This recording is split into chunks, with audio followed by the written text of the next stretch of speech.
Hello engineers. आज day 13 है, या फिर हम लोग इसको टास्क 13 कर लें। बात एक ही है। और आज हो गया 21 तारीख, 21/11 हो चुका है आज। तो आज हम लोगों का जो टेक्निकल का टास्क है वो है फर्स्ट एफएम सब्जेक्ट और दूसरा सर्वे सब्जेक्ट। इस सब्जेक्ट के एक एक चैप्टर हम लोग को कवर कर लेने हैं। तो एफएम में क्या है, हम लोग फर्स्ट चैप्टर कवर कर चुके थे, अब सेकंड करना है। तो एफएम का इसलिए मैंने चैप्टर नहीं लिखे क्योंकि एफएम पूरा थ्योरेटिकल सब्जेक्ट है, पूरा कॉन्सेप्चुअल बेस्ड है पूरा। तो एफएम के कोई भी चैप्टर हम छोड़ नहीं सकते हैं। कुछ चैप्टर हैं बीच बीच में छोड़ने लायक, लेकिन ज़्यादातर इसके पूरे इंपॉर्टेंट ही हैं। इसलिए क्या है, हम इसके सारे इंपॉर्टेंट सारे चैप्टर ही करेंगे और पूरा इसको थ्रोली पढ़ेंगे, क्योंकि अच्छे मार्क्स भी देता है और अच्छा वेटेज हर एग्ज़ाम में इसका रहता है। इसकी प्रिपरेशन अच्छे से करनी बहुत ज़्यादा ज़रूरी है। तो सेकेंड चैप्टर इसका पढ़ेंगे हम लोग। उसके बाद सर्वे में कंपास सर्वे हम लोग पढ़ लेंगे। अब जैसे हम लोगों ने ये सब पढ़ लिया, उसके बाद हम लोगों को क्या करना है, YCT AE की अपनी बुक ओपन करनी है और फिर YCT AE ओपन कर ली। उसके बाद एफएम के 30+ कम से कम क्वेश्चन लगाने हैं, 30 से ऊपर ही लगाने हैं, 30+ तो लगाने ही हैं। और उसके बाद सर्वे के भी हम लोगों को 30+ क्वेश्चन लगाने हैं। सर्वे में 2-3 चैप्टर ही इंपॉर्टेंट हैं, बाकी हम लोग ऐसा नहीं है कि बाकी इंपॉर्टेंट नहीं है, बाकी सब भी है, लेकिन मोस्ट इंपॉर्टेंट ये 3 ही हैं। उसके बाद बाकी हम करेंगे, लेकिन क्या है कि सबसे पहले इंपॉर्टेंट करना ज़्यादा ज़रूरी है। इसलिए सबसे पहले हम लोग इस वीडियो में इंपॉर्टेंट चैप्टर ले रहे हैं। वो कवर हो जाएंगे, फिर बाकी तो आराम से हो ही जाएंगे। अब YCT AE की बुक से हम लोगों ने ये लगा लिए। उसके बाद क्या है, हम लोग रीजनिंग में आज नया चैप्टर स्टार्ट कर रहे हैं, डायरेक्शन। तो हम लोग को रीजनिंग में डायरेक्शन करना है। और रीजनिंग में क्या है, हम लोग पहले वो चैप्टर को ले रहे हैं जिसमें ज़्यादा कुछ दिमाग लगाने की ज़रूरत नहीं है, जो सिंपल एकदम हो जाता है। तो डायरेक्शन में भी कुछ नहीं है, डायरेक्ट दिया रहता है कि AB से चला, फिर वो लेफ्ट मुड़ा, फिर राइट मुड़ा, इतना, या फिर 90 डिग्री मुड़ा, इस टाइप से। तो ये एकदम सिंपल चीज़ें हैं, डायरेक्ट एकदम उस जैसा बोलते जा रहा है वैसा हम करते जाते हैं, तो सीधा उसका आंसर आ जाता है। तो इस टाइप के डायरेक्शन वाले क्वेश्चन हम लोगों को कर लेने हैं। अब उसके बाद क्या है, हम लोगों को इकोनॉमी में हम लोग अभी 2 दिन से 5 ईयर प्लान पढ़ रहे हैं। आज फिर हम पढ़ेंगे। 5 ईयर प्लान बहुत ज़्यादा बड़ा है, ये चीज़ को समझो, क्योंकि मैंने खुद पढ़ के इसके नोट्स बनाए हैं, तो मेरे ये 2-3 पेज में आ रहे हैं और वो चीज़ें मुझे भी याद नहीं हो पा रही हैं। इसलिए क्या है, मैं इसे 3 दिन तक ले रहा हूँ। आज मैं इसको और पढ़ूँगा, क्योंकि मैं ऐसा नहीं है कि टास्क दे दिया और खुद फॉलो नहीं कर रहा हूँ। मैं पहले खुद भी फॉलो करता हूँ, उसके बाद नया टास्क बनाता हूँ मैं। और इसी तरह से सबको लेके चलना है। अगर जल्दीबाजी में चलते जाएंगे, टास्क कंप्लीट नहीं हो रहा, तो वो टास्क क्या मतलब का निकलेगा। इसलिए 5 ईयर प्लान हम लोग को कर लेना है। उसके बाद हम लोग को जो पॉलिटी है, पॉलिटी आज रिवाइज करना है आज पूरा। पॉलिटी में हम लोगों ने जो शेड्यूल पढ़े हैं, प्रियम्बल पढ़ा है, और जो 1 से लेकर 4 आर्टिकल पढ़े थे, वो चीज़ें रिवाइज कर लेनी है। ज़्यादा चीज़ें नहीं है, वो आसानी से 30 से 40 मिनट में वो रिवाइज हो जाएगी। तो हम लोगों को रिवाइज करते चलना है, क्योंकि अगर हम लोग अभी से रिवाइज करते नहीं चलेंगे तो बहुत सारी चीज़ें हम लोग भूल जाएंगे, और ये मैं आगे बताऊँगा क्यों ज़रूरत है। इसलिए इसको रिवाइज करना बहुत ज़्यादा ज़रूरी है। अब ESC की जो हम लोग की सीरीज़ चल रही है, उसमें हम लोग 100 क्वेश्चन तक कर चुके थे। अब हमको 20 क्वेश्चन और करने हैं, 120 क्वेश्चन। ध्यान रहे, इसमें हम लोगों को न्यूमेरिकल क्वेश्चन नहीं करने हैं, ओनली 1 लाइनर ही करने हैं, न्यूमेरिकल क्वेश्चन छोड़ देने हैं। हाँ, लेकिन YCT AE की जो बुक है, इसमें न्यूमेरिकल भी करना है प्लस 1 लाइनर भी करना है। इसके सारे क्वेश्चन करने हैं हम लोगों को। ज़्यादा ही एकदम अलग ही बहुत 4-5 तो नहीं, 5 करीब 5 या 6 लाइन का रहेगा, वो क्वेश्चन नहीं करना है। सिंपल जो फार्मूले से हो जाए वो कर लेना है। और हाँ, इसमें कैलकुलेटर यूज करना है। अब इसके बाद हम लोग लेते हैं क्वेरीज, जो हमारी बहुत सारी क्वेरीज है। तो पहला, मार्क्स कैसे इंक्रीज़ होंगे। तो इसका सिंपल सा लॉजिक है, जो हम लोग सबसे पहले इंपॉर्टेंट चैप्टर पढ़ रहे हैं, वो इंपॉर्टेंट चैप्टर हम लोग पढ़ेंगे। तो वो हमारे 50+ इंपॉर्टेंट चैप्टर हैं, जो हमेशा हर एग्ज़ाम में आते ही आते हैं। 50+ में कम से कम 30 से 40 क्वेश्चन ऐसे हैं जो हमसे बिल्कुल बनेंगे, 100% बनेंगे। तो ये नंबर तो हमारे आएंगे ही आएंगे। उसके बाद मार्क्स इंक्रीज़ करने का एक और तरीका है। एक और तरीका ये है कि जैसे हम लोग टेस्ट अटैम्प्ट करते हैं या फिर एग्ज़ाम अटैम्प्ट करते हैं, हम लोग को 30-40 क्वेश्चन, मान लो कि हम लोगों को ये कॉन्सेप्ट के 30-40 क्वेश्चन बन गए। अब उसके बाद आई ये 60 क्वेश्चन की बारी। अब ये 60 जो क्वेश्चन हैं, ये 60 क्वेश्चन ऐसे क्वेश्चन हैं जिसके कुछ क्वेश्चन, 60 क्वेश्चन में हम लोग को मान लो 40 क्वेश्चन ऐसे हैं जिसके हम लोगों को 3 ऑप्शन में 1 ऑप्शन पता है। 40 में 20 क्वेश्चन मान लेते हैं जिसके 1 ऑप्शन पता है, और 20 क्वेश्चन ऐसे हैं जिसके 2 ऑप्शन पता है। तो मार्क्स इंक्रीज़ करने का यही फार्मूला है कि अगर हमको 1 ऑप्शन पता है, तब भी हमको उसमें टिक मारने हैं, एनालाइज़ करके। ऐसा नहीं कि डायरेक्ट टिक मार दिया, पहले हम लोग को अच्छे से सोचना है कि नहीं, ये ऑप्शन नहीं है तो ये 3 में से कौन सा प्रोबेबली हो सकता है, तो वो हमको ज़रूर करना है। और फिर अगर 2 होता है तो 100% हम लोग को करना है। 2 ऑप्शन अगर एलिमिनेट हो जाते हैं और 2 ऑप्शन बचते हैं तो 2 ऑप्शन में बिल्कुल हम लोग को 100% करना है, तभी हमारे मार्क्स इंक्रीज़ होंगे। नहीं तो ये 30 नंबर से कुछ नहीं होना है, हम लोग को थोड़ा रिस्क तो लेना ही पड़ेगा।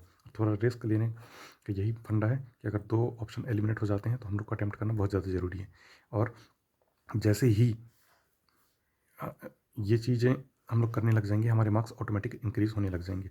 ये तो सही होनी चाहिए। इसमें अगर जैसे कि 20 क्वेश्चन है, 20 में अगर 10 क्वेश्चन भी सही हो जाते हैं तो हम लोग पॉजिटिव ही जाएंगे, नेगेटिव हम लोग नहीं जाने वाले।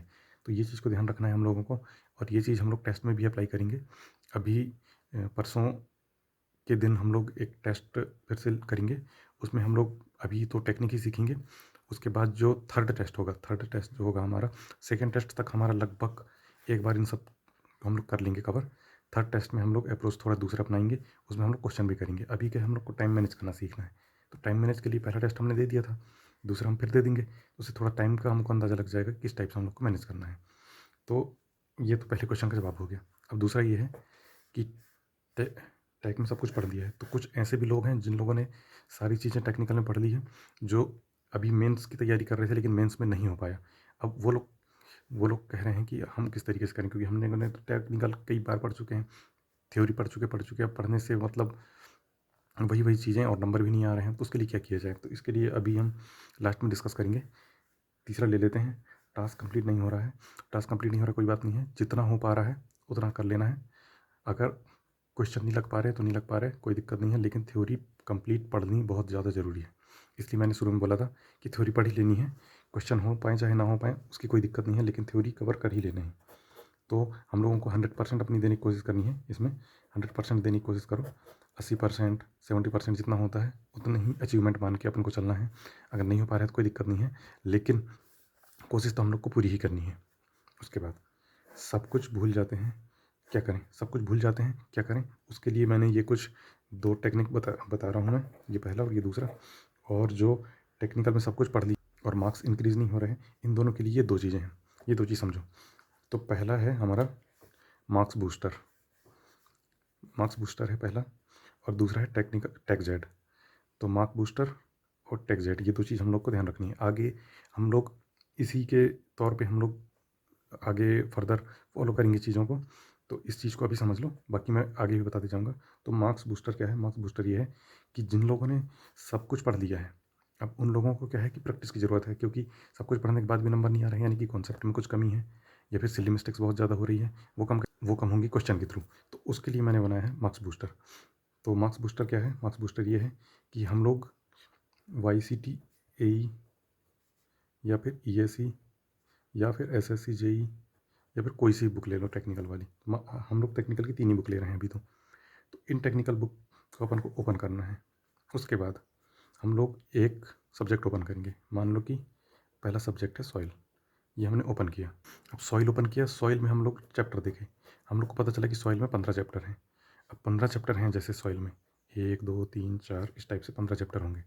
तो हम लोगों को क्या करना है कि लेटेस्ट यानी कि पहला चैप्टर ओपन किया, पहला चैप्टर का डायरेक्ट हम लोग लास्ट क्वेश्चन पे गए। लास्ट क्वेश्चन में 2022 या 23 जो वाली हमारी अपडेटेड बुक रहेगी, मान लो कि हमारी बुक 2022 की अपडेटेड है,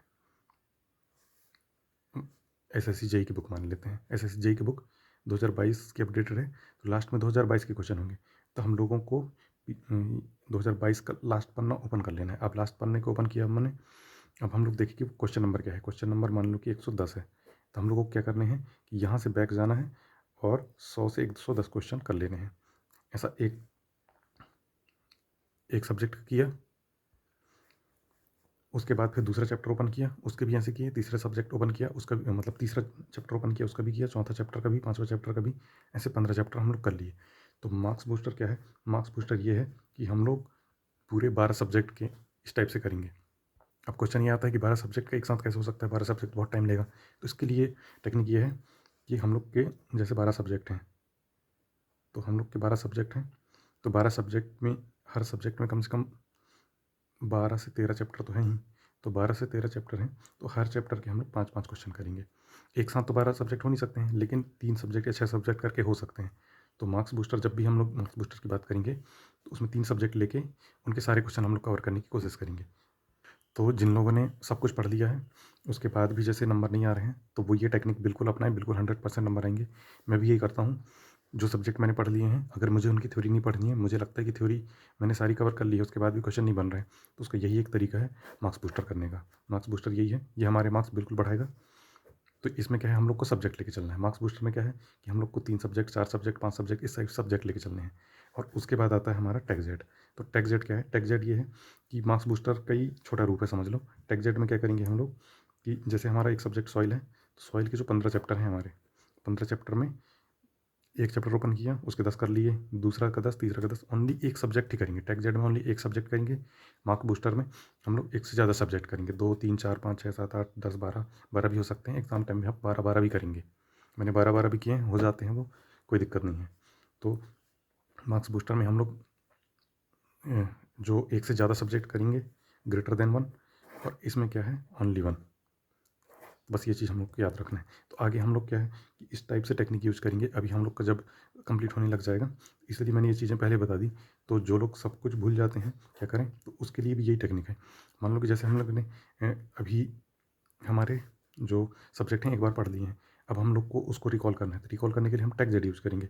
अब टेक्जेड में हम लोगों ने एक ही सब्जेक्ट एक सब्जेक्ट का 2 चैप्टर पढ़े हैं ज़्यादा से ज़्यादा, तो कोई दिक्कत नहीं है। उसके 2 चैप्टर के ही 10-10 क्वेश्चन कर लो। लेकिन ध्यान रहे कि वो 10 क्वेश्चन हम लोगों ने जो किए हैं वो नहीं करने हैं। हम लोगों को नए क्वेश्चन करने हैं, क्योंकि पुराने क्वेश्चन हमको याद नहीं करने हैं, हम लोग को कॉन्सेप्ट याद करने हैं। और कॉन्सेप्ट याद करने का सबसे सही तरीका यही तरीका है। और अगर जैसे हम लोग थ्योरी पढ़ सकते हैं, तो थ्योरी शॉर्ट नोट से थ्योरी पढ़ लिया, उसके बाद ये क्वेश्चन लगा लो। तो आज के लिए बस इतना ही। अब मिलते हैं कल एक न्यू टास्क के साथ में। ओके।